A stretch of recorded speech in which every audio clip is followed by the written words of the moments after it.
And we are live. Yo, what's going on? My VVOGs, my Omi homies, my Yeah. fellow master collectors, and everybody else on YouTube. It's your bromy, the Gale, back at it again with the VV Breeze, this time featuring Loco and PA. So, what's going on, guys? Hey, what's going on, Miguel? What's What's up, going brother? on?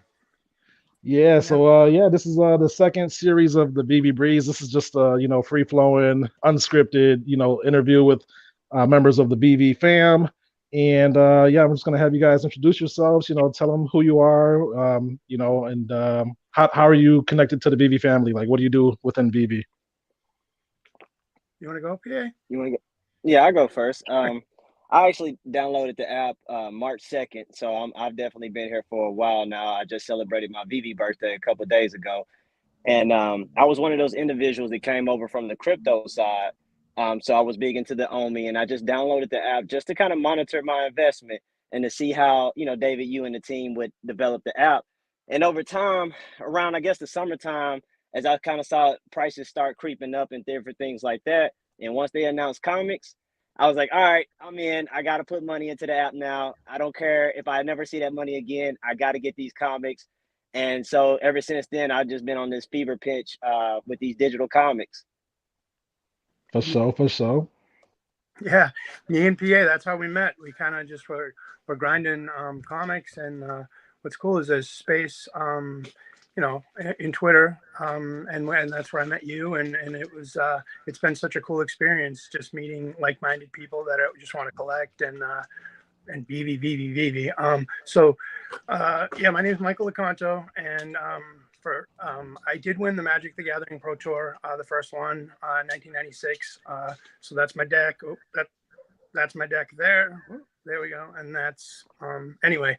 Um, so that was really fun. I had a good time with that. But I wanted to say that Magic the Gathering is really good and really fun and stuff. But Vivi is for me a little bit more fun. So glad to share. So I don't think they're going to be happy to hear that, but I think Vivi will be because I've done a lot of fun stuff in my life. But I'm saying, Miguel, this is one of the best experiences. Like meeting you, PA, and getting a start on something really special. So yeah, it's super cool. Yeah, man. Yeah, man. Shout out to Vivi and shout out to Twitter Spaces. Like, you never would have met so many people if it wasn't for this platform or for the Twitter platform, Um, Facts.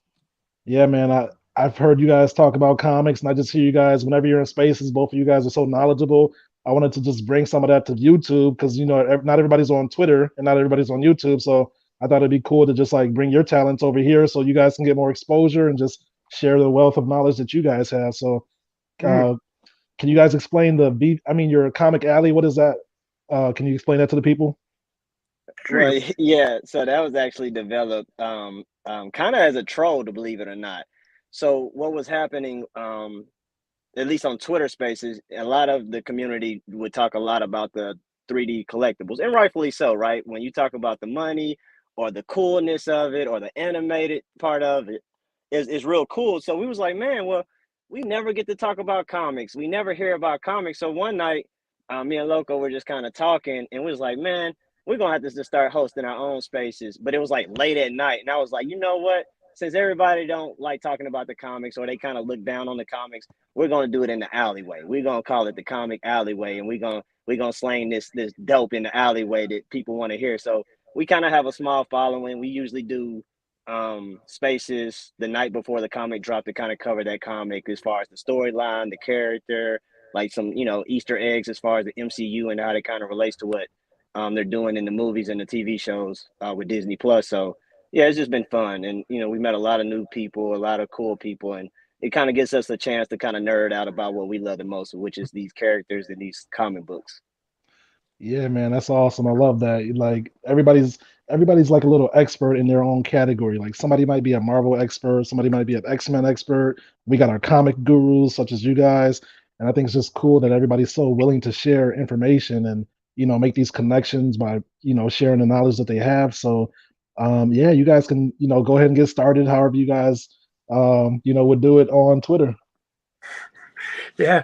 All right. Well, why don't we start a little bit, PA? I want to kind of at least talk about what happened today with the comic stuff that I got back from CGC. So that might be a good place to start, right? So we had sent out, and I'm going to relate it. Oh back yeah, to go for it. of course, right? I'm going to Yeah, relate it because I think that it's important to understand how physical collectibles and digital collectibles how they're different. Okay, so last year a lot of people decided they would take raw comics.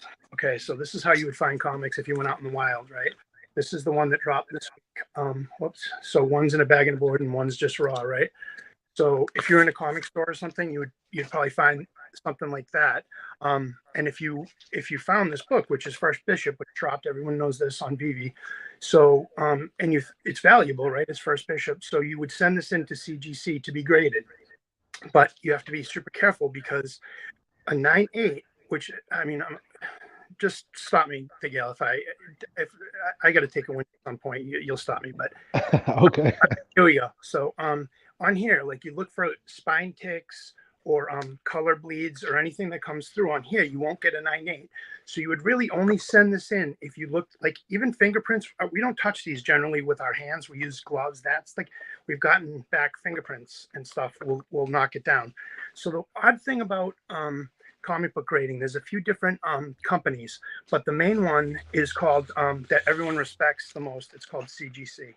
Okay. Mm-hmm. And I borrowed this from my friend. This is Jim. Shout out to my Jim Lemire. So this is a 9.8 She-Hulk. So so he sent this out to be graded, right? Mm-hmm. If it has any flaws at all, this would come back a 9.6. So and a 9.6 is about 4 times, or a 9.8 is 4 times more valuable than a 9.6. Wow. So even if it had one little tiny thing that you never saw, one little, because they really don't like to give these out.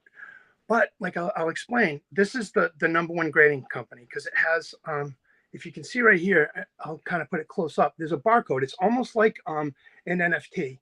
It has a number right there. You can look it up on CGC. They have a tracking and they have notes for these things. Shout out to Jim Lemire for this, by the way.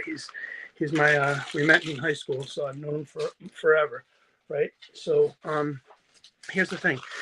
I sent one out too. So the one I sent out, I got back a lot of 9.8s because I'm very, very careful. So out of the 10, I think I got back 8 9.8s, and I knew one wasn't going to be. But I sent in a Spawn 9, which is the first appearance of Angela, which is Spawn's sister. Okay.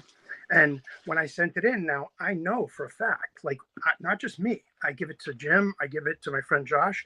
We all look at it, we check it really close, and then we send it in. Okay. And all of them came back in 9.8 except for this one. Now this is the problem, right? So this is the one I got back today. Okay. Let's see. See what that says? 7.0. Okay. So now, and I sent this in, it was a 9.8 when I sent it in. So during shipping, when we sent it out to be shipped, if you can see on the back here, it's really hard to tell, but in the notes, it's really hard to tell, but in order, it looks clean, right? The front looks mint. During shipping of this, at some point, so we sent it out as best we could to be not have this happen, and it got bent. So if you can see, there's a giant bend here. So you have to pay $30 to get this slabbed, okay? And then 7.0 is like not very good, okay? So I can't even really resell this. And this was the point of the story, is this was them, right? So I want to get this graded, and they screwed it up. I didn't send in a 7.0, okay? But now they made me pay for this, and they sent it back to me. And in the grader notes, it says giant, crease in the cover. So that's frustrating. But point being, that doesn't happen with NFTs. This comic book that I have to be super careful with, okay? Jim's comic. I'm gonna eventually have this NFT. I have to be careful. You don't want to scratch this. You don't want to. If even the cover gets scratched, you're bumming. So this is no Loco. Yeah. Let me ask you real quick. Somebody asked a question. So is 9.8 the highest grade, or can there be 10s from Charles? Right. That's what's even weirder about CGC. 9.8 is the recognized highest standard of CGC. So anytime you go on to eBay or you're looking for a book, a 9.8 is considered perfection at CGC. The other grading systems have more of a 10.0 that you'll get. So if you get a 9.8, then it's generally considered a 10. But they'll be different, right? Instead of the 9.8, I've seen a few. I've never gotten any, and we sent in a lot of books. And it'll say 9.9, and it'll be gold around here, and the 9.9 will be gold. And I've seen 110, which is super rare. But they're generally not in the business of giving those out because it's better to have a low census of but what's cool on these books is they give grader notes, so everyone you can look up in the census. So anybody, say I was to sell this book, anybody could go and look it up, the grader notes, and look up if it's a legit book, similar to an NFT. It does have its own once it's graded, it does have a barcode and stuff. So okay. Yeah, PA, what's going on, my man? Oh, you got it. I'm so used to spaces. I was trying to throw you hundreds of. I was like, oh, I can't do it. All right, man. Well, that's I kind of wanted to share that because it kind of shows. So, and this, you know what, Gale, if you want to give this away on your show or something, yeah, I will send this to whoever. I mean, if somebody will like it, you could even crack it open and press. Oh, yeah, they'll take. Somebody will take it. So I just got one question. Can I participate in the giveaway? You sure can. So, you know what we do? This is another thing that we do when you get books like this. So, this would come out. I'd find this in the wild, and then I have a Tusky press, which is actually a T-shirt press. Okay, and that's what they use in the old days. You just put this in. You put like a bag and a board over it, and you flatten it out, and you put it in the steam press, and we iron on the shirts and stuff. And this will flatten out right away and be like mint again. Okay. The only thing it won't take out, you can see like a little spine tick or a color break, right? See it? You can kind of see it, right? Yeah. See it right there? On the black, it bleeds through on the black right there. There's a bunch of them right on the seam there. So this isn't even close to like a 9.8, right? Even pressing this wouldn't help. But so just one thing about CGC, they used to think that pressing was restoration. So if you pressed your comic books, it would turn it to a purple label. And now they actually do the pressing there. So they charge you to press. So now it's not a restoration now that they do it. So, yeah. Okay. Yeah, so that's how that goes. And Loco, if you want to do that giveaway, maybe we can do it like towards the end of the stream, so we can reward people who are in here now and they might stay longer. Yeah. You guys, maybe PA or one of you guys can think of a question, and the first one to like answer it can get it or something like that. Sure, that sounds great, man. I'm out to whoever wins for sure at the end. Cool. Or you want to do it if there's some other way to even delay gratification even more. Make people like or subscribe or retweet me or however you want to do it. We'll figure it out for sure. But that's why just think about it while we're talking for sure. But that's so that's the story of this. But what Jim told me is if we took this and we just broke this open and we took it and we put it in the Tusky T-shirt press, it could be a 9.8 because it just has this little crease, which I can, or my friend Josh or I could press this right out with a Tusky press. So, yeah, I mean, if whoever gets this is a really good book. I mean, it's an Angela 9, his first appearance of, it's a Todd McFarlane book. So, nice. So that'll be fun. So cool. We'll do that. Cool. Yeah. Oh, all right.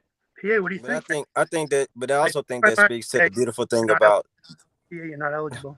You can't win it. That's fine.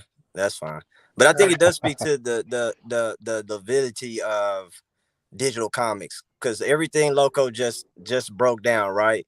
And it might you might do everything right, but it could have got damaged during shipment to the store. You know what I'm saying? Like Loco has stories of like his comics getting flooded out in his basement. I've had, younger siblings get a hold of certain comics that I was even as a kid trying to keep, in a nice condition, and then they, just open and rip it and stuff like that. So that's the one beautiful thing about comics is that digital comics is that you don't have that deterioration. You don't have that cost of keeping up with it or even storing it somewhere. Like if you don't have, decent sized space, where are you going to keep all those things? And so that's what I love about it. And then with them creating a vault where eventually we will be able to display the comics. I mean, you kind of creating a man cave in a digital aspect that I have in my pocket. I can show anybody at any given time around the world. And I love that aspect about it. Yeah, that is the coolest part about it. You can take your collection with you. And I would tell, because we did a lot of collecting. I did most of my comic collecting in the 90s, which I can hear the groan, right? People know that was the tough time to collect. That's where I sowed my wild oats there. I got some lessons in the 90s, but this isn't like that, man. This isn't, there's no gluts. There's a very limited number. You can't lose them. They can't get caught in a fire. No one's going to steal them from you. I mean, I can't tell you how much I had a room. I had over, I don't even want to tell you. Let's put it this way: more than 10,000 comics. Any more than 10,000, it's like being a cat lady, right? I had way more. But if you tell people how many cats you have, you actually become a cat lady, I think. If you just say, I only have a couple of cats, but if you say nine isn't a couple. So I had a couple of comic books, right? But it took up an entire room. My kid's room now, I had 6-foot tables and so those long boxes, I can show you one. They fit 300 comics per long box. And it's literally like a physical weight. So these NFTs are, my mother even said it. She's like, I said, you know how many comic books I have now on Veve, Mom? Well, over 1,000. She's like, good thing they're digital. She's 80, so if she's on board, we're doing good. Yeah. Are you strictly comics, Loco? No, I should be, because that's where the money is. But unfortunately, I'm, like PA says, David used the Master Collector 9,000. I would be the Master Collector 8,000. So yeah, you know what? I'll tell you a funny story. I came on in late September, maybe October, and you were in Spaces 2 days ago, I think, and you were talking, and they kind of were giving you a hard time about one of the Veve things, Kripkins, right? And I had, so I hadn't had any. I had Todd, I had Steamboat Willie, I had a lot of all the Veve stuff that you can get. I had DeLoreans. I never had a Kripkin. And then I heard you talking. I said, oh man, like Gail knows what he's talking about. That's an OG type thing. So then I started, so now I'm not even, this is 2 days ago. Now I have all of them.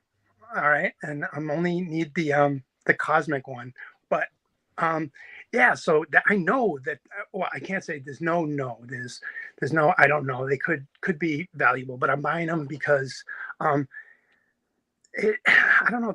The thing about the nostalgia of NFTs brings back, when this was a comic book, the NFT that we got of this, all the 80s stuff came rushing back. So I know when I look at those Kripkins and stuff that in a couple of years, literally only OGs will have those. And and people have, you're right, man. Donnie is silly, but guess what? Only a few people have those. So I'm on board. It's so I do collect everything else. I collect tons of stuff. I have Black Panthers. I even have the animated one. So I love comics the most, but on this app, it's a slippery slope. You know that. Yeah, I'm glad you said that. Like the Kripkins, like I don't endorse them anymore. Like it's not a profit thing. It's a OG thing, like you said. Like it's only there's still limited quantity season 1 collectibles, and they're just you're gonna laugh at them. It's just fun to have. Because there's a couple people that really tease people about them, and I like that too. So I'm gonna be it's super cool. So if you're on the app though, you can kind of with the comic money that I got, I was able to kind of pick out the stuff that I want. And I know that my plan was to wait till the finish line to go back and get the stuff. But I'll come back for Todd. Kripkins, those can hang. Hey, PA, can you see that question on the screen? Let's see. Yeah. What makes the most valuable for the NFT comics for you compared to physical? I think you understand what he's asking. Yeah, rephrase that for me. What makes NFT comics more valuable than physicals? Basically, I think. Yeah. Okay. Yeah. Okay. Well, I'm gonna put it in the simplest form I can. Durability, meaning one day all those physical comics, like even the super valuable ones, like Amazing Spider-Man #1, eventually, whether through war, or catastrophes or whatever, eventually those physical comics will cease to exist one way or another. All books and things like that eventually come to an end. But in this digital space, it could literally have long-term liability. Whether you believe that one day we're going to be on Mars, you can have it there. If you think we're going to be half man, half robot and interact with the comic book, they're going to be there because they have that durability. So it's not so much which one is going to win out as far as price point, because at the end of the day, physicals, especially like Silver Age and Golden Age books, why they're so valuable, not only for nostalgia, but because why? Scarcity, right? A lot of those books no longer exist, or the few that do exist, they're in pretty poor condition. So if you can find anything, you know, in a 9.0 and higher, it's like, wow, how did you find that, right? That's like super scarce and what you would call like a grail, right? Meaning there's not many out there. So, but over time, just like with physicals, they became scarcer and scarcer and scarcer. You will see the same thing happen in the digital format, not because of destruction, but because people will literally lock these things in vaults and forget about them, like in trust. Like I'm already currently putting some of my comic NFTs in a trust for my kids. That way, through hell or high water, you know, they're locked in for them for the future. Now, whether they're actually valuable or not, who knows? They might be a piece of garbage, but if you know anything about history and you just look at market trends, even with physical comics, it all has to do with fandom, right? And reliability to what they're doing, whether it's cartoons, whether it's TV shows, whether it's movies.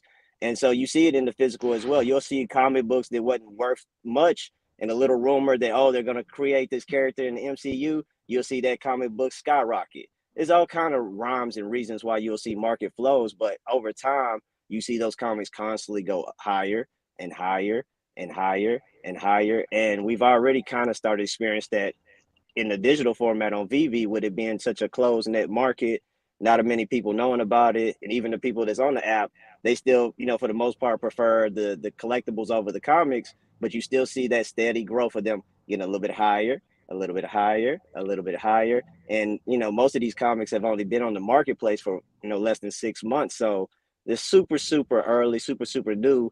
And if you already see some of the ROI on some of these comics, I mean, just think about what's to come. And, you know, when you think about whether deflation or inflation on the crypto side or on the digital side, the ROIs seem to always be, you know, a lot higher than in the physical, if that answers the question. Facts, very thoroughly so. If you guys want to answer this next question on screen. PA, I don't know. You want to handle this one, man? Because I'm not sure mine's going to be. I don't think people might like my answer. So you want to take it instead? Hey, man, we here for all of it. I would say, at least for me, the biggest critique for right now in digital comics, because the only ones I know about is Veve, that for me, it's the mint number, the way they have the mint numbers laid out, that the ones that are released to the public generally are 201 and up. And for me as a collector, I would, you know, I know that you know, I just wish some of those lower numbers were available to the general population. And I know that they need to keep some, but it kind of messes with collectors' minds when they come in and you tell them, well, that they've held this many aside, and theoretically, the best one that we can get is 201. So if you're a low mint hunter, that's the best one that you can get. I think that for me, that's a little bit of a flaw that they should work on or reconsider, or maybe, I mean, there's a number of ways you could do it. Personally, I would let the first 10 out and then maybe give 10 through 211 or something to Disney. But I mean, again, who knows, their hands are tied. But I would, there's some way to do it better maybe, because when people, it might confuse collectors when they come in and 201's the best one. They may be a little confused because they're going to want one, you know? What do you think, PA? No, I don't disagree. You know, we've had many chats about that off air, but so I don't disagree with that. But I would say probably my biggest critique right now, and I wouldn't even call it critique, more so just waiting for it to happen, is for me to move my digital comics into whether a cold storage wallet or a different hot wallet. Even though I know this is a more centralized app and it's closed garden, because, you know, for the most part we've been living in a beta app and they've been trying to develop different things. But that day that I can actually move it, just like me buying a comic from the store and taking it to my house or wherever I'm gonna take it to, or put it in my safe, it just gives that little bit more of that ownership. And so that would probably be just my biggest critique at the moment. But I also understood when I hopped in, we were still, even though they took the beta tag away, we were still technically in beta. So I've been excited to see the progress. Look forward to the showroom and how they're gonna do that. So I wouldn't call that critique. It's just more so, you know, looking forward to those things to happen. Because honestly, I've been happy they delayed it because it's giving me an opportunity to continue to buy comics at a very, very, very nice price. So I've been happy with the delays, but that day I can move them into my cold storage wallet. I think that would be a very big day because, you know, obviously I come from the crypto side and that's very important to us. So I would be excited for that. Yeah, yeah, I would love to be able to stash a few of my secret rares into like a, a nano, or even like if BV created a personal collectible wallet, which they've said in the past. Right. Um, I mean, although you wouldn't get the benefits of the Master Collector program, that might not mean so much to some people. You just rather have the security of holding it in your own wallet. But yeah, that'll be a good day, like you said. It'll bring a lot of trust, a lot more trust to the app and to your own NFTs. So yeah, I agree with that. Let me bring up a question. Is there a reprint of the Amazing Spider-Man issue number 1? Well, it's not a reprint. Okay, reprints would be something that you'd have to do physical collectible, because people didn't have it. They just made it. Yes, they made amazing. Veve made Amazing Spider-Man #1 into an NFT, or 5 separate NFTs actually. But yeah, it's not a reprint. So you could actually, in physical comic, you could own Amazing Spider-Man 1, and then at some point in the 80s, 90s, they reprinted it, and some people even send their reprints in to be graded. But it's not a reprint of Amazing Spider-Man. It's actually the Amazing Spider-Man is what they're doing. Yeah. Yeah, so to Okay. answer that question, yeah, there are reprints of it, but the reprints are never as valuable as the originals. So, and there's a whole different from newsprint to newsstand. There's a lot to that physical world that you don't necessarily have to deal with in the digital yet, anyway, because it's still just all on VV, and that's the beautiful thing about it. It takes a lot of that guesswork because you are getting the original in the digital format. So it's great. Okay, cool. All right. So if y'all, I don't know if y'all want to keep answering questions or if you want to continue with what you had. I mean, Pierre, what do you want? What do you want to talk about, bud? It's whatever. I think the only thing that I really wanted just to kind of emphasize out of anything in this chat was I get, you know, a lot of people, they it's like kind of 5 or 6 comics that everybody acknowledge are, you know, pretty big deal comics, whether in the real world or in the digital. But I think a lot of people don't realize, like when you talk about, especially like the Silver Age, which is like the big comic book boom, right? That was like arguably when they really got their recognition and started, you know, getting their fandom base. There's there's a lot of Silver Age like top 100 books right now on the app that a lot of people don't talk about. Like I could just ramble them off, and most people wouldn't even know what comic that is.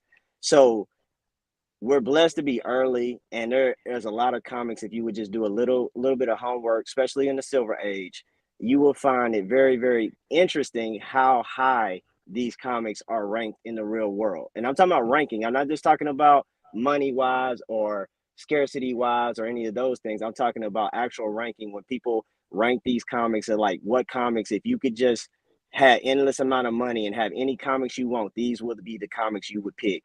And I think Marvel and Veve have done a great job of how they've laid them out, and you know, and even a lot of the obscure comics that we kind of like, who is this? Hmm. Where did this character come from?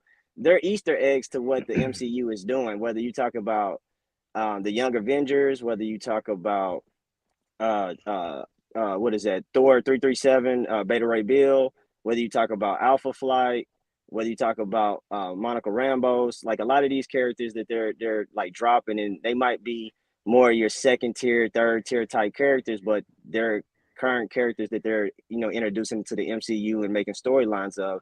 So I just find it interesting. It's like if we're not getting like a super rare Silver Age type book, we're getting like a super spec book. And so me and Loco talk about this stuff a lot, and we argue. I'm like, well, you know, people only look at what they call grails or blue chip type items, but in the real world, where the money's made is with the spec books. That's where people make their money. Like people that buy those super rare or super scarce Silver Age books, they're buying them more for wealth preservation, right? They're spending millions of dollars to hold value in their money. But for people that's trying to make money, it's where the spec books is. That's where like local friends still play at and run and buy 100 copies of this book and that. Look, you see he roll his eyes because it's a real thing. And so I find like, you know, NFTs, Veve, this whole comic book wave to be super speculatory, right? So we're already speculatory individuals by nature, and it's like what they're dropping is a lot of can't miss type opportunities on the comic side, and I find the comics easier because you can do all the research because they have history behind them versus the collectibles. It can get a little bit more challenging. Oh, is this FA? Is this FE? Is there a series? Is there a cooler statue than this one? Or, you know, this and that, right? Or how they render it. You know, some people like it, some people don't. There's all kind of different little nuances, but on the comic book side, it's like, but there's all kind of history behind this. The only difference is you got to figure out what cover you want to go after and why. And even with that, you could go research the artists for the rare and the ultra rare to see what kind of artists they are. You know, are they award winning? Are they currently working for Marvel? Are they in the MCU in any kind of format? Like you could literally like Google search away. So I'm giving a lot of like little nuggets to anybody that just like to type on the computer, right? You can find a lot of this while you even listening to Spaces or you listening to YouTube. A lot of this stuff is just a Google search away. So at least on the comic book side. So that's why I find it, you know, super interesting. Yeah, good point. So like, you know, your Marvel Comics ones, your Fantastic Four ones, that's kind of like investing in a Bitcoin, right? And then you got more speculative books that are like altcoins, right? It's gonna move quicker if the right catalyst comes up, right? Facts, facts. And you can literally go on YouTube or Google and see, you know, what MCU is doing, what phases certain characters are supposed to be introduced, what Easter eggs have already been leaked in certain other movies. Like a lot of people already do the work because you got nerds like me that literally live and breathe this shit, probably more than we should. But you know, all you got to do is just pick up the Easter eggs and then just go Google to confirm it. Like, oh, okay, that's right, or oh, okay, that's not right, and then you make your decisions. Yeah, I mean, Right. if you think about it, Miguel, if that first question when people brought back, well, what's better about NFT stuff? Well, people like to show off their collections, and you can, it's right in your pocket, right? So, and I will say that I've been in spaces when people come and they say, hey, thank you for tuning me into this, you got us in early. But if you think about it, the mentions that PA threw out there now, you can actually go on to Veve and right now buy Amazing Spider-Man 1, Fantastic Four 1, and Daredevil 1.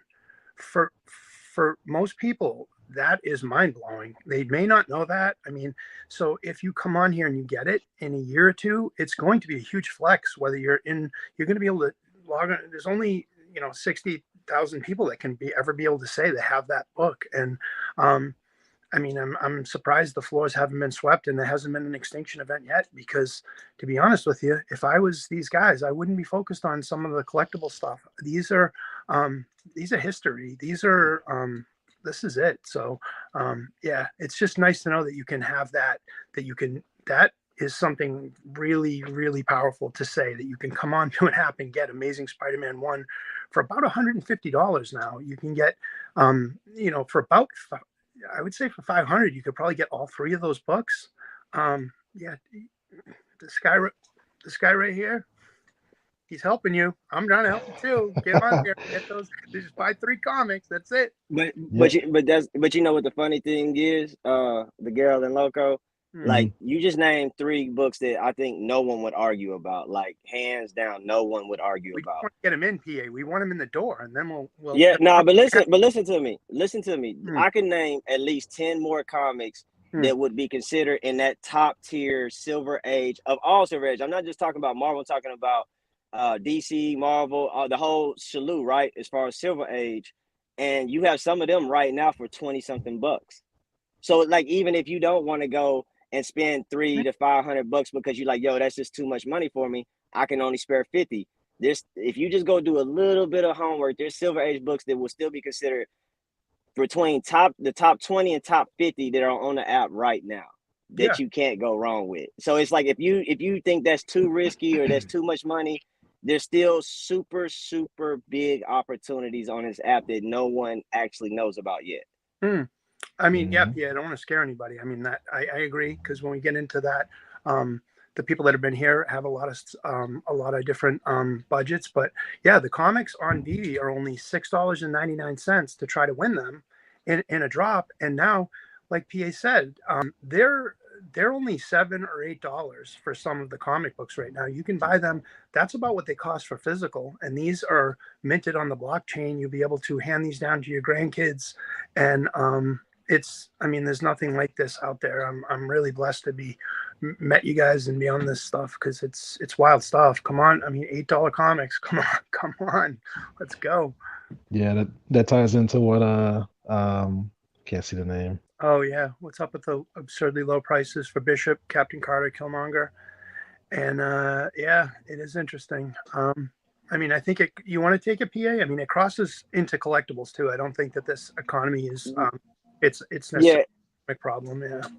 So you have a couple of different factors. You have time in the market. So all these comics are recently released on the app. And then you also got to look, like, if you go back and chart the different comics and when they drop, whether they're valuable or not, you will see the reflection in the marketplace based off of when it came around. So if it came around Golden Moments or the second Golden Moments, we just had the Aston Martin drop. So you had a lot of big events where people were either trying to get a lot of gems, or they were just hoarding the gems for these particular drops to try to, participate in the marketplace for those items, right? So what happened was you saw a compression market wide. But again, like I've always preached on spaces, the last things to be dropped are always going to be the most compressed in the market. Why? Because they hadn't had enough maturity time. They haven't had enough time to pass hands into real collectors that are going to kind of put them away and forget about them. And so you have either stackers or flippers, and unfortunately, like Loco like to say, bots or whoever you want to, blame for having them. Yeah, they're just trying to drop them because they're looking for the next item. And that's, again, because a lot of people don't understand the comics. A lot of people don't talk about the comics. So they're more looked at as flip items, right? Like if I win a comic, I'm going to sell that so I can go get a collectible. Well, people like me and Loco, we kind of usually think the opposite, right? We try to get collectibles so we can flip those to get more comics. So there's two different schools of thoughts, but me and Loco are definitely kind of, that's why we call it the alleyway, right? It ain't many of us that kind of appear to that mind frame. And I get it, like collectibles are super dope. I got a DeLorean. My brother has the whole Mormokono collection. So we got some scary stuff because we're collectors at heart as well. But I'm just super into the comics. And again, for me as an investor, it's a lot easier to research the comics than it is the collectibles. And look at real world, in different fandoms, and you can literally see what they're doing with the MCU, what story arcs they're going with, what storylines, what characters they're going to bring in, what version of that character they're going to bring in. It's a little bit easier to me. So I just look at it like this. So there was an opportunity around Golden Moments to buy Marvel comic #1, Amazing Spider-Man #1, Fantastic Four #1, all the expensive comics, Fantastic Four #5, Ultimate Fallout #4. Like all those comics got super compressed during the Golden Moments. And that was the opportunity to buy what a lot of people would consider Grail comics at dirt cheap prices. After that event, we saw a major pump in the marketplace, and they ran up. A lot of the other comics didn't run up yet because they were just releasing onto the app. Now we've had another quote unquote gem squeeze. You see even those comics get super compressed, but obviously they're not going back to 10 and 11, $10 to $20, $30 prices because they've already established $500 to $800 prices, right? But a lot of those other comics that only got up to 50 to 60, now you see them back at 15, 20, $30. And so again, time in the market flows, market sentiment about different comics.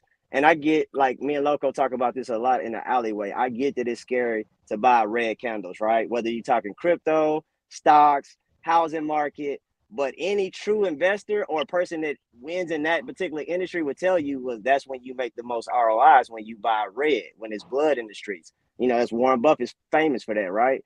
But we attended a lot of times to do what? Chase green candles because of FOMO, right? Oh, I'm going to miss out. I knew I should have been bought this item. Now it's running on me. Let me chase after it. But a lot of times when you do that, you put yourself in a bigger risk curve, right? So my biggest argument for a lot of these comics is, especially when you're talking about comics that's under $10, like your risk curve goes away. So what if it doesn't 10x? Even if it just 2x, you pretty much guarantee not to lose money on that comic. So whether you're an investor or even a collector, right? Who wants to buy $1,000 piece and then look at it at $500 for 6 months? That kind of takes the enjoyment of enjoying that piece, right? But if you bought it at $500 and it sits at $500 for 6 months, guess what? As a collector, you can still enjoy that piece without stressing about it. So again, I think this goes a lot to the mental psyche, market sentiment, and then even time on the market. Because you saw Todd, Gail, you saw this. We saw Todd sit dirt cheap forever. We saw Man. Spider-Man sit dirt cheap forever. Superman dirt cheap forever. And then, but once people woke up, them things shot to the moon. And it was like, if you had it, you was thankful. And if you didn't, you was like, man, I don't know what I was doing. I knew better. Yep. I say the same thing with the comics. Comics are gonna have their awakening day, but it still needs a little more time to mature. But that's why I just look at like golden moments, and I'm calling this gem squeeze golden moments too. These are opportunities to pick up. Like I picked up the older ones in golden moments 1, and now I'm picking up the newer ones in this moment. And so once the next pump come, and even if we experience another gem squeeze, I should still be, positive with all my collection, whether it's for money or whether it's for just, the pass down to the kiddos. I'm gonna be pretty happy. Yeah, absolutely, for sure. So one thing I wanted to at least inform your viewers about, this reminds me, or it's very similarly on track to that game that we talked about, Magic. So when we first started, Magic started out in '93, and the Pro Tour was in '96. Okay, so it didn't get going for 3 years. And I'm just going to show you, because you can see the cards here, but I'm going to show you up close, right? Just these are some of what the cards look like, and I'll show you like one card, because I do get to a point here, other than showing off your cards. Showing off my cards. So this card right here is a counterspell, right? And so Richard Garfield made Magic the Gathering. Okay, he was the David Yu back then. Okay, and he was super famous. When he originally designed the game Magic, though, the cards were alpha. Okay, they were bigger than this. So the alpha cards at the very beginning, you cannot play them. You couldn't play them professionally because they were still in the alpha. Then they had and they were black bordered. The ones that I played with were white bordered and called revised. So then they came out with beta. They literally had alpha, then beta, and beta was a black bordered Magic card, this size now. So the beta is this size and it has black borders. And then they after a little while in like '95, they started printing a lot of it with white border. So the original alphas are worth a lot of money. So the very first Black Lotus, a really nice is at least $500,000 for a really nice Black Lotus back then, because it was before even revised, before beta, there was alpha, and that's where we are with Veve. I feel like it's not even beta yet. It feels like it's beta, but it really feels like alpha, and all the NFTs that I'm getting are like those alpha Magic cards that I never even got to get when I first started, and I was an OG Magic player. So if people are listening and he's trying to help you, man, jump in here with both feet, get them wet, and come over and grab an NFT. They're cheap and they're fun and easy, and the community is I never been just do some Googling real quick. Like, yeah, I would say, look, all you got to do literally is this. Go to your favorite character, or just whatever comic book you look at, and you're like, man, I like that comic book. I don't know why, but I like it. And then just Google that comic book.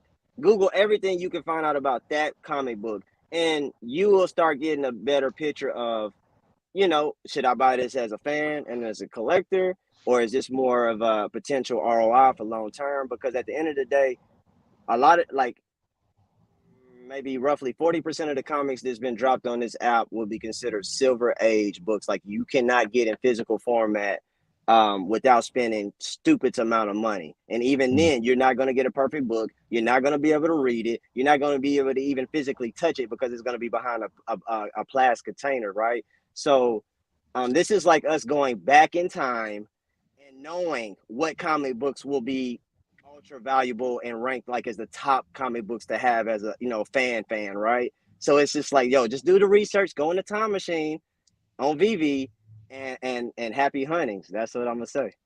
Yeah, I'm sorry, Gil, go ahead, man. Oh no, I was just gonna say that was a kind of interesting way of putting it. I might have heard it before, but it's basically like we are, like people wish they can go back in time and say, if I had a time machine, I would get this comic, this comic, and this comic. But right now, Vivi is giving us a second chance at stuff that people couldn't afford. And if you just do a little research, stop being lazy maybe, and just do a little research, you can put yourself in a good position for when this goes mainstream. So go ahead, Loco.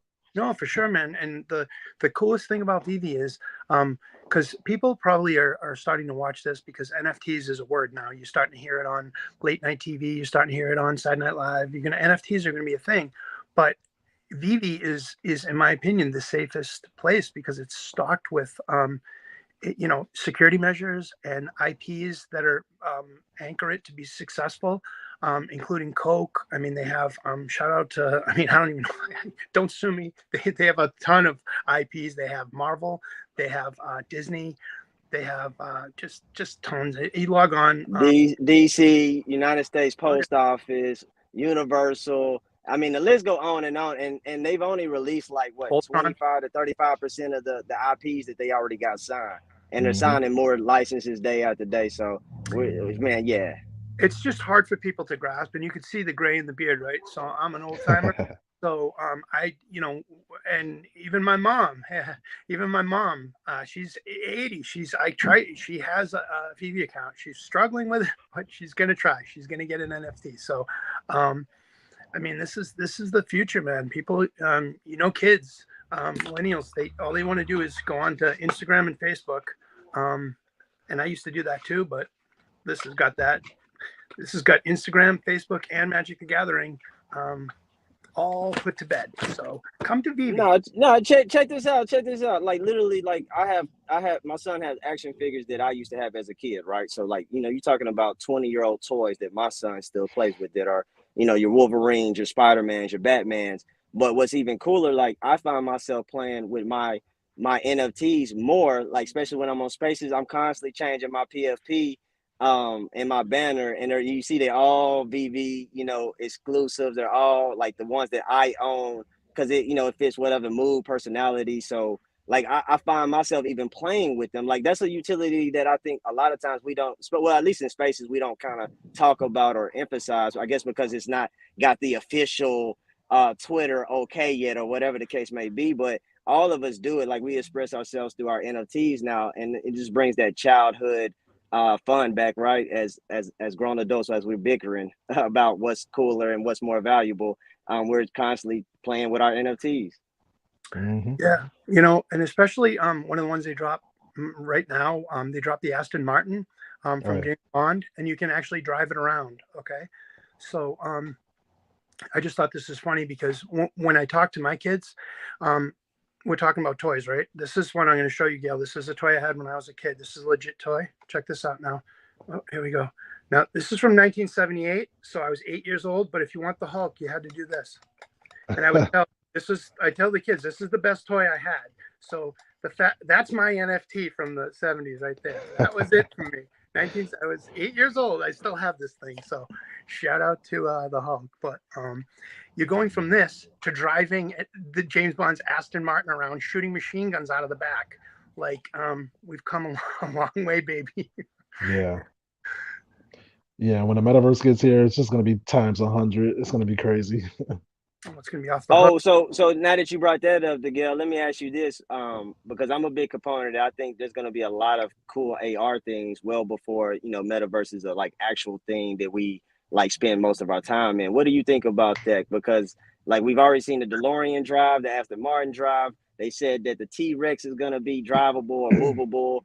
We see different little iterations of animation. So what do you think about this AR, especially with David, you dropping the fact that they talk to Apple every week, and then we see a little snippet of an Apple commercial where they feature, a VV NFT. So I'm very, very interested in this AR. I know we talk a lot about the metaverse, but what you think about this AR, homie? Man, I'm excited for AR, augmented reality. I think it might be just as, if not more prevalent than the metaverse or virtual reality, right? So, placing NFTs in everyday life, walking down the street and seeing somebody's tot just pinned on the corner because they got there first. Like, I love the idea of that.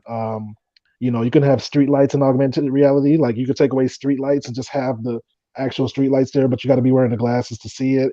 Um, Yeah.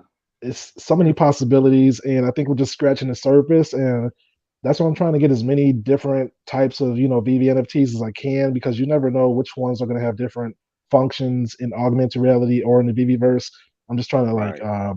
diversify enough to like kind of have my bases covered. But Right. yeah, I think it's going to help. I think it's going to help society a lot. We could take take a like how I talked about replacing the street light. You could take away or create more space, basically, what I'm saying. Like you could just replace a lot of things, billboards, advertisements. You could just have it all in Right. augmented reality, toss on the glasses, and it's there. And everybody's going to have the glasses on because it's going to be the cool thing to do. So that's kind Right. of just my And you can beginning and thoughts. you yeah, and you can filter what you see.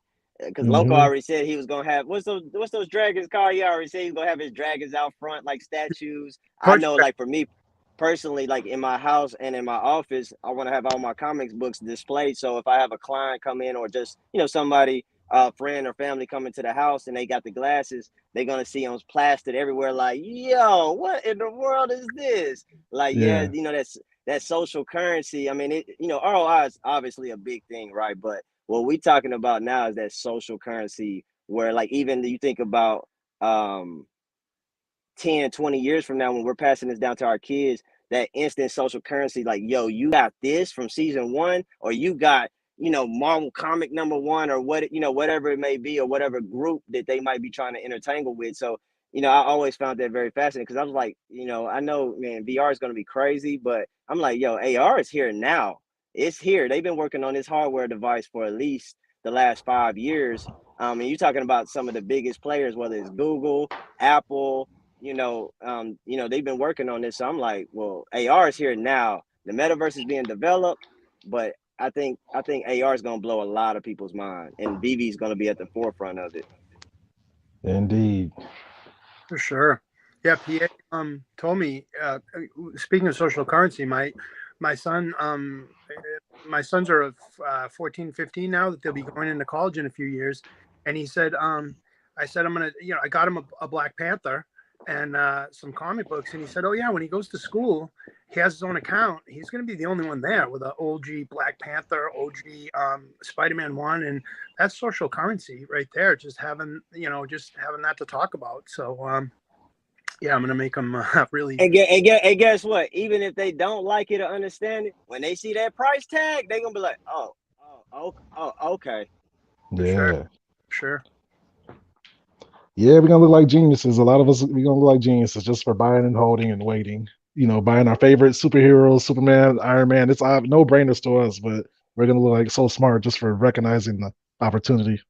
You know. Mm. That's why, like, when I saw you first, when you first hit the scene on YouTube back in the day, and I saw you with these glasses you got on, I was like, I don't know this brother, but he get it. He get it. Like, subscribe, like, follow. Let me get. And ever since then, like, bro, I've just been following your journey. Like, especially when I wasn't buying NFTs when I should have been, because I felt like, well, if I buy the Omi token, that kind of encompassed the whole project, right? No matter what NFT does it. So I just Hmm. felt I was just kind of scared. Let's just be real. I was scared to get in the game at that time. So I would literally live vicariously through you because you was, documenting your journey. And it was like, yo, the girl got that. Damn, he got that. That look at what he got.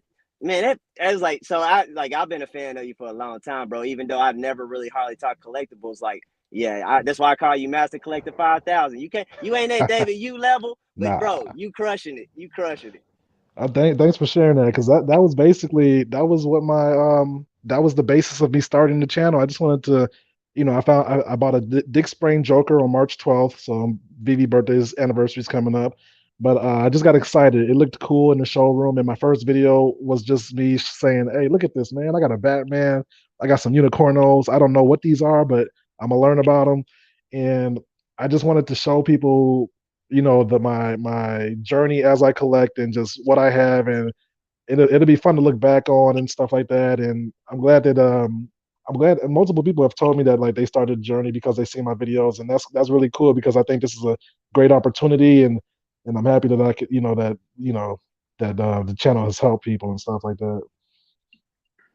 Well, yeah, it has for sure, for sure.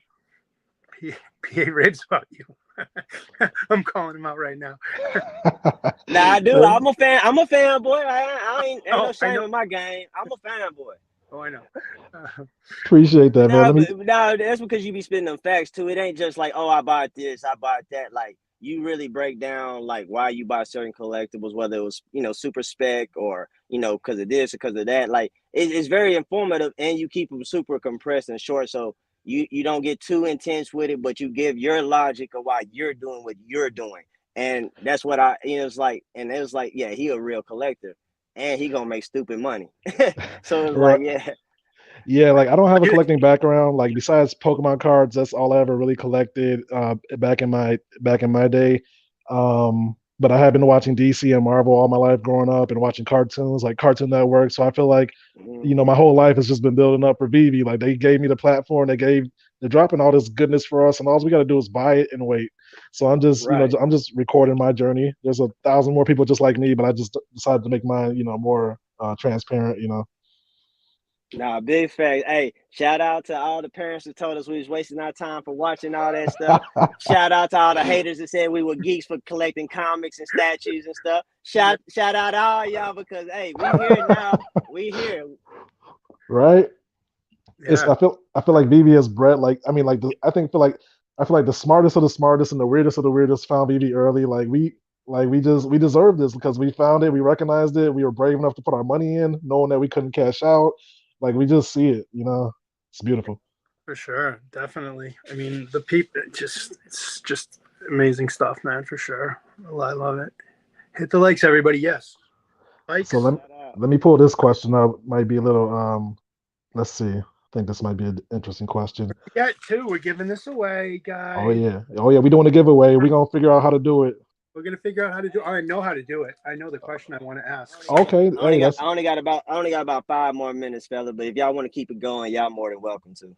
okay, cool. Yeah, we can do the giveaway before you leave. Then, sounds you good. actually want to do it now? We got 38 people in the stream. You know, people been sticking strong. Yeah, for sure. So, so tell them how you want to do it, and then that's how it's gonna be All done. right. Well, seeing as we're talking about the Pro Tour and stuff, I want it was in 1996. It's called Magic the Gathering Pro Tour, and I want to know what city it was in. What city did I win the Pro Tour in? So Ooh, first person to get that, Oh, hey, that's a good one. you can Google it, whatever, man. First one to get it. Michael Lecanto. Hey, just consider this practice for your VV journey. Getting your Yeah, getting your Google game on. look at that. Yeah. You can look it up. Even the greater notes say big crease in the back. So congratulations. So say that one more time, just in case I didn't hear it. Sure, it's Michael Lecanto, Loconto. It was the Magic the Gathering Pro Tour in 1996. It's still a game that's kind of going on right now. Hasbro owns it now, and they just partnered with Dungeons and Dragons. It is not Chicago. New York, baby. The VV showroom just won a Oh, shout out to VV Showroom. shout out to VV showroom right here, baby. Stay like that. With them quick Google fingers. Good. The VV showroom, New York. It's the movie's called Showdown in New York. So bingo. Okay, so BB showroom. Or have you guys been in contact before? No, just have them hit me up on Michael Lecanto on Twitter. So yeah, just have them hit me up and I'll pay for the shipping. I'll do it all. So we're good. Okay, yeah, hit me up on VV, or if you got my Twitter, VV showroom, DM me and then I'll connect you guys, you and Loco. Yeah, that sounds good. Congrats. All right, rock and roll. That's good. Shout out my collectibles. Shout out Sleeping Comics. Everybody in here. Appreciate the super chat, my collectibles. I seen that. Lots of solid gold info in here today. Thanks, guys. Much love, much love. Yeah, great. For sure. So before you leave, I wanted to bring this question up. You can answer first, PA. Yeah, one of the most controversial questions in the comic realm, because there ain't too many things people actually argue or discuss. But so grading. Don't hold no punches. If you whatever you feel, man. Honestly, I don't think we need a grading system. Honestly, because at the end of the day, people will vote with their wallets, right? And it's, to me, it could definitely be not so much community driven, but marketplace driven. But the facts of the matter is, centralized app, huge IPs, money to be made. More than likely, there will be a grading system at some point in time, and it might be 10 years from now. But at some point in time, there will be some form of grading system, and it probably will tie into like the blockchain, the whole mint system that they have, and then of course the rarities of the covers. So with that being said, you know, there's a lot of conversations with like Genesis pieces, meaning, you know, you're the first one to get that minute NFT off the blockchain on drop. Some other people, you know, obviously are into the mints, whether it's, you know, consecutive or clean mints or low mints. And then you have obviously people that's into the rarities, right? The secret rares, or, you know, and then you have even your common game, right? That even became a whole wave. And so you're gonna have niches. So I feel like the marketplace will determine, because people will vote with their wallets. It's just a matter of time. But the reality is, with it being such a big thing that we all think it will be, and is already kind of proven to be, that's, yeah, someone somewhere, some organization will eventually do it. I don't honestly think it will be VV or Marvel, because they don't do it in the physical. And I don't think it will be community driven. It will be someone that with enough clout and enough network power to get it done. So whether we like it or hate it, more likely it's gonna come. Yeah, the problem is That, it's money. That's the bottom line. yep. They're going to make money off it, so they're going to do it. Especially if you think hedge funds and things like that are going to be taking place in NFTs, where hedge funds are going to be buying NFTs. Oh, you bet your bottom dollar there will be some kind of way that will be put, you know, to separate the men from the boys, or the women from the girls. Mm-hmm. I mean, if you, and I mean NFTs actually. I mean, if you think this is one of the ones I got back, I'll show this one off. But like this doesn't. This is okay, but when you get this back, I forget how cool they are when they come out, super dope like this. This is Wonder Girl #1, but it's the J. Scott Campbell. Let's see. So the thing is, you can never open this again. You can never read it again. So yes, it's sealed in this, and it looks beautiful, but it's basically, it becomes a poster or something at this point. And what's cool about Veve is when you get this comic, you get the utility of being able to read it still. So it's sealed, it's hermetically sealed. It's not going to go. The cover is not going to degrade. And the one thing, because I know PA's got to get going, I will just tell you one thing about the grading system on at least this book here. So we were talking about this one earlier. And so this the She-Hulk one, right? In Veve, the secret rares are white, like this, the back of this. But in a real comic book, the first page of this bleeds through. So even though this is technically a 9.8, if you look closely at the comic, you can see the first page, that the darker inside right through this. So that's something you don't have to worry about. When this comes out as an NFT, there's going to be no first page bleeding through it. It's going to be straight up just gorgeous. And even with a 9.8, you have flaws. So yeah, I mean, I can't I think we're clear on Veve, good, like real life. No, the thing I will tell you though, because it's important.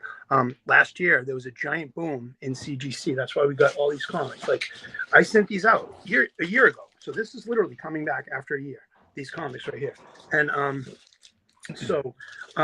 they take a year to get graded, and then they no longer really become. They're almost not relevant at this point because they're so old, and it's just that the physical, because last year was COVID and stuff, there was so much extra surplus of money going around that the market price of real life comics went up. Some everyone was trying to make a buck on it, similar to Veve now, except for the problem is when people were getting the stimulus checks and they were throwing their money at comic books, it drove their value up, including, you know, the one we have on Veve, New Mutants 98, First Deadpool. It went up a lot, and now it's down a lot. So the people that invested in physical collectibles last year and thought it was going to be a good idea, the comics, they're all down 20 to 30%, as opposed to Veve. That I stopped going to. Shout out to Rubber Chicken Comics. I love them, but when I got to Veve, it's hard to do both. And so I started in around October, and all the original ones I have are 5x already on an expensive book.